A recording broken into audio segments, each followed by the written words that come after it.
Most people who buy a camper van in 2026 are going to regret it within 18 months, not because van life is a bad idea, but because they followed the wrong process.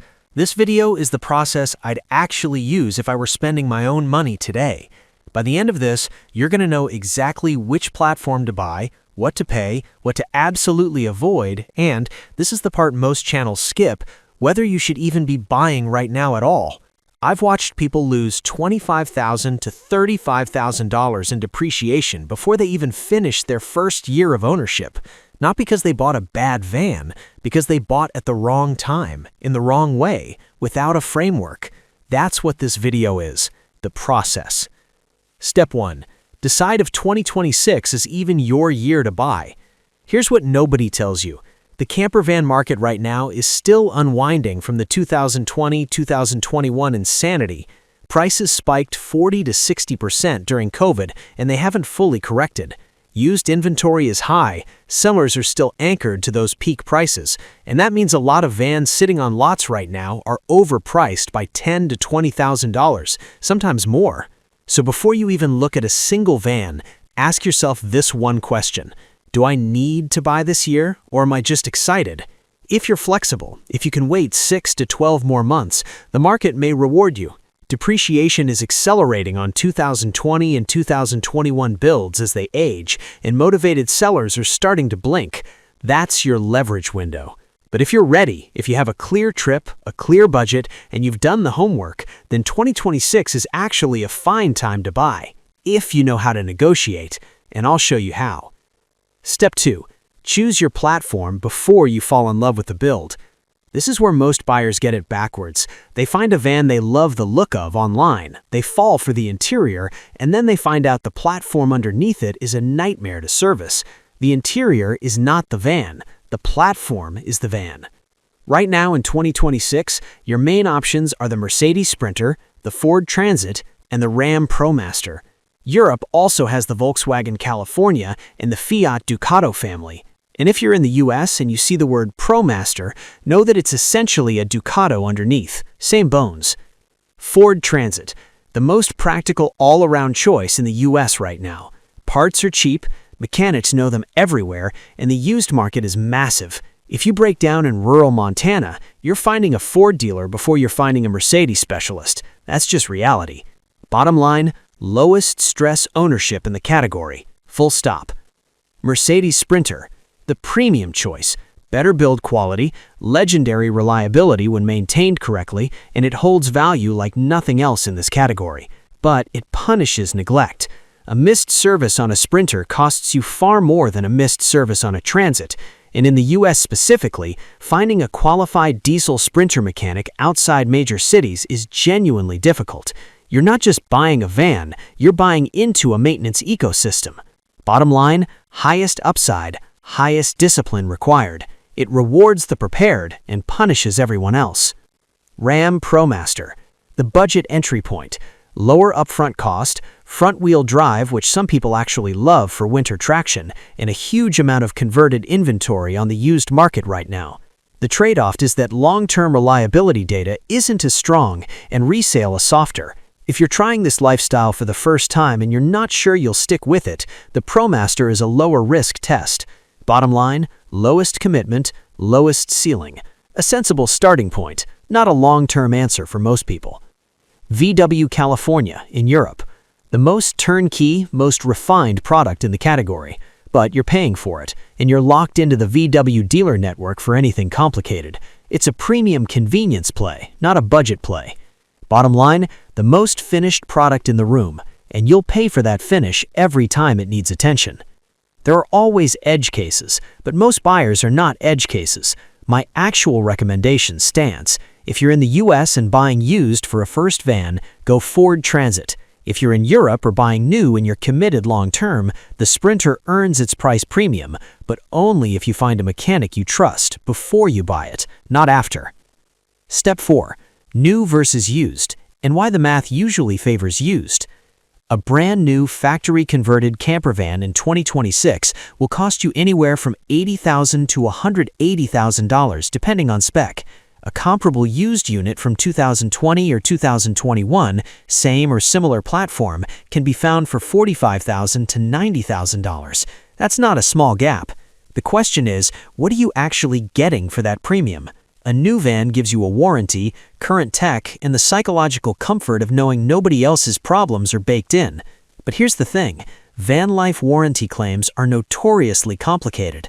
The converter and the chassis manufacturer often point at each other when something goes wrong. That's a build issue. No, that's a van issue. You can be stuck in the middle. A well-maintained 3 to 5-year-old van with a documented service history has already had its teething problems fixed by the previous owner. If something was going to go wrong with the electrical system, or the roof vent seal, or the water heater, it probably already did, and it was probably already sorted. The sweet spot right now?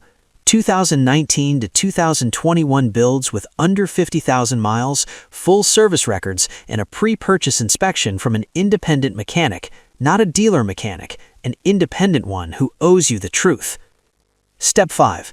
The pre-purchase inspection most buyers skip. This is the step that separates the buyers who are happy 2 years later from the ones posting "selling my van" listings with a hollow look in their eyes. Always get a pre-purchase inspection before you hand over money. Spend $150 to $300 on an independent mechanic. It's the cheapest insurance you will ever buy. What are they looking for? Rust on the chassis and undercarriage, particularly from vans from northern states or anywhere that uses road salt. Water intrusion around roof fixtures, windows, and the pop-top seal if it has one. Evidence of undisclosed accidents. Engine oil condition, transmission health, and, on diesels, the DEF system and EGR valve, which are common and expensive failure points on Sprinters specifically. If a seller won't let you get an independent inspection, walk away immediately. That's not negotiation, that's a red flag. A seller with nothing to hide has nothing to fear from a mechanic. The ones who push back are telling you something without saying it. Step 5. Budget for what you'll actually spend, not just the sticker price. This is where people get burned the most. They stretch to their maximum budget to buy the van, and then they have nothing left when reality hits. Rule of thumb I'd use, budget 15 to 20% of the purchase price as a first-year ownership buffer. If you're buying a $60,000 van, keep $9,000 to $12,000 liquid for the first year. Not because something will definitely go wrong, but because something might, and van life without a financial cushion is a stress test, not a lifestyle.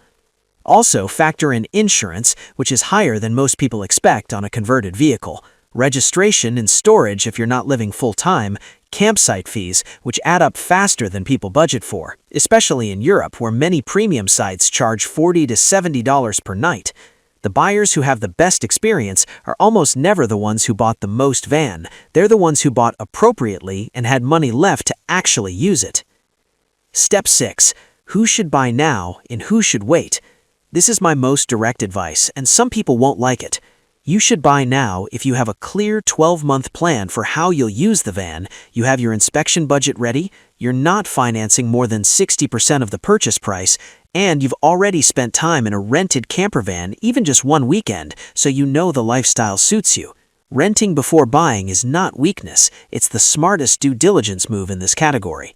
You should wait if you're buying primarily because van life looks appealing on YouTube, including this channel.